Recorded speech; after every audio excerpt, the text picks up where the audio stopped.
Hi everybody, my name is Tanya. Um, I have decided I'm going to do a little channel on mental illness. I found out last summer I'm bipolar, so that's kind of the thing I'm going to focus on just because that's what I know about. I've kind of been waiting till I have had a bad day, and this is one, but not as bad as it was before medication.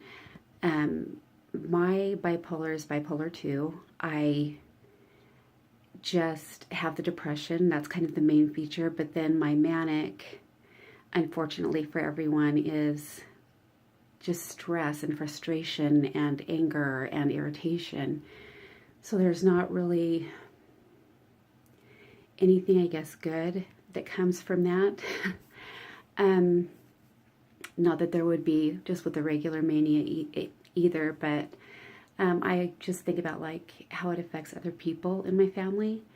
I have a husband that I've had for 20 years and 3 children, a 19-year-old that's getting married this summer, a 17-year-old, and she is chronically ill right now. We don't know what's going on with her, which is kind of why this is a bad day. And then Braden, who is 15.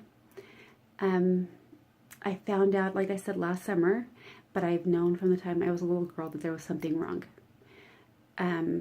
When I was little, it just seemed like I wasn't necessarily the way everybody else was, but I couldn't really, I don't know, I just really didn't know how to describe it. And then by the time I was a teenager, the mood swings were horrendous. I also had some OCD and anxiety, but I kind of got through that by sleeping, so the depression.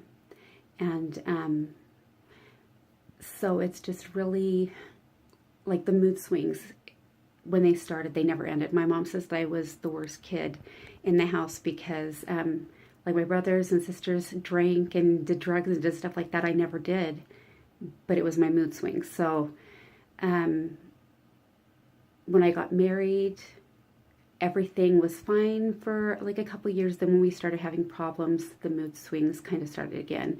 By the time I had my second baby after I had her, I felt like I was crazy, and I kept going to doctors saying, "Oh my heck, I'm crazy. I think it's hormonal or something." And they'd say no. Well, I went to a psychiatrist, and I told him that I just knew I was bipolar because of the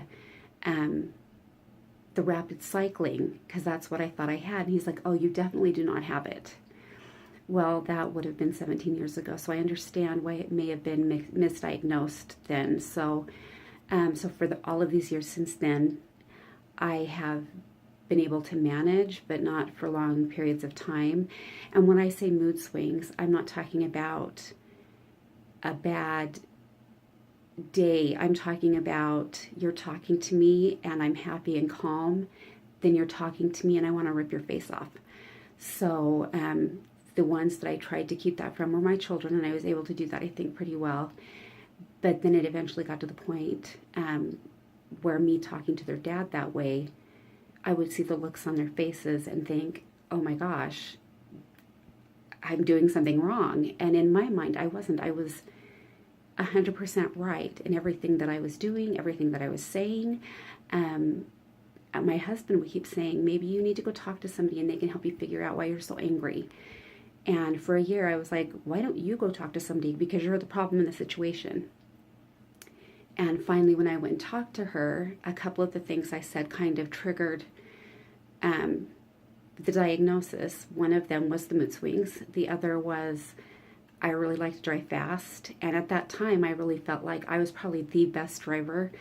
I would go 80 miles an hour in a 50. And honestly, I never thought about hurting anyone or myself because I'm the one that's driving good. I know that sounds stupid if you're not bipolar or if you're not mentally ill. Now I think it kind of sounds odd myself now that I'm on medicine, but at the time, I was the best driver. So, and then of course there is the binge eating. I have lost 105 pounds, but every single time I get really anxious, like lately, my main desire is to binge eat. A lot of people that have mental illness try to calm it with some form of addiction. Mine's food. My highest weight was 300 pounds. And then I love to spend money. So if I have a really bad day, if I'm really anxious and stressed, and especially if my husband says don't use a credit card, well, then I'm headed to someplace and I'm going to use a credit card. And then I'm not going to say anything because for some reason that just feels like so much better than just buying something with the money in my wallet. So when I told her about those few things, that's when she said she thought I was bipolar. And so I kept going back to her because that's my therapist, and we talk still every week, once a week. And then I see a psychiatrist every 6 weeks right now for my medication. When I first started, I just knew I was crazy. Like the medications, I almost quit taking the Lamictal, like lamotrigine. I was put on that, and I was put on, got to think of the different drugs. I was put on Klonopin for anxiety, and there's one more, and Prozac for anxiety as well, and some of the OCD stuff that I still have that filling I need to do. But when I first went on the Lamictal for bipolar, I had such a hard time, and still to this day, every time they change my medications a little bit, it makes me emotional more than anything. I just want to cry all the time. But from the time I started in the summer, that's when I found out, to now is night and day. Like now I look back and I think, how could I have lived in that and put my family through that? I mean, basically, my husband would come up and I wouldn't even look at him when he talked to me. I didn't care what he had to say. I didn't care what he was doing. I just wanted him to leave me alone and let me sit there.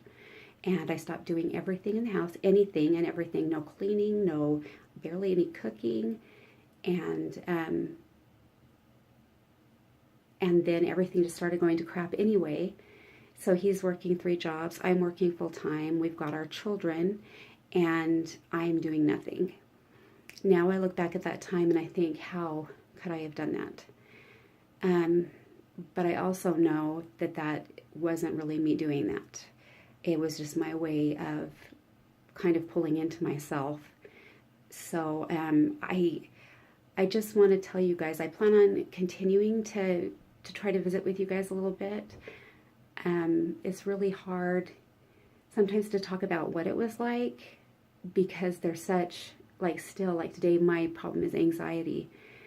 I really literally feel like my chest is burning and something wants to jump from it. I mean, it gets to the point where you're breathless, and I'm on medication for it. So, but I'm just really worried about my daughter. So between that and just the normal frustration and stress, sometimes it just gets to be a little too much for me, I think.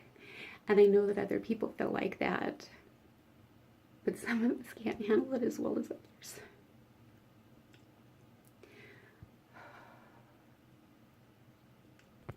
Anyway, I don't want this to be sad.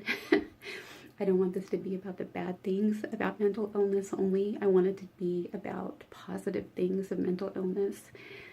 Some people are medicated, some people aren't. I actually think without medicine, I was probably among the higher functioning anyway, because I was able to work and I was able to have friends and a normal life, not family life at that point, but now things are easing and they're calmer. Like today, definitely, like I said, is not a good day, but that's the thing, is that's why I wanted this to be the first video, is I don't want to put a little happy smile on my face and be like, hey, you guys, I'm bipolar and it's the best thing that's ever happened to me. And if you're bipolar, don't worry about it. Everything's going to be perfectly fine, because some days it's going to suck. And normally days like this would put me in bed, because already I'm feeling really tired. So I would just get so exhausted that I would just go lay down and sleep for the whole entire day in the dark under my blankets. And I am going to bed now because I have to get up at 3:30 in the morning. But right now, instead of it bringing me to the point of going to bed all day long, I just feel anxious. And with therapy, I'm learning how to control that too, learning how to control the things I can and can't change. and trying to be patient, because I'm not. I don't think I ever will be, but um, I think if it's something with me, I don't really care. If it's something with my kids, oh my gosh, I would just do anything to make sure they're okay, and it doesn't matter. I don't think when they're going to be 60, I'll still want to do that for them. But um, anyway, I would like to hear from all of you and kind of see what your experience is. If you'll just leave some comments, if you think this is helpful at all, that would be good. And the next time I plan on catching you guys on a good day, and then we'll talk more about kind of the path I took to get to this point, and then having the ability to just keep going on days when it just feels like you just can't sometimes. Anyway, I'm hoping that this can be just a normal thing. You can see I'm in my bathroom. I just wanted to have a place where it was quiet, and I hope all of you are doing well. I do. And for those that are mentally ill like me, it's hard, and it's definitely probably the most difficult thing that you'll go through. But it isn't the end. I mean, we could totally live through this. And like I said, I don't feel like I'm the most severe form of bipolar. I'm able to do normal things, hold down jobs and stuff like that. My mania doesn't cause me to stay up all night or to do things like that. And not that I think that is crazier than me. I just think there are levels. And so I never want to make it seem like I'm putting a happy face on bipolar for people that are more severe or people that are less severe or anything. I'm just telling my story. If you have a different story, please let us know. It can be anonymous, it doesn't matter. But if it helps you feel better, this has actually helped me feel better. It's kind of calmed me down a little bit.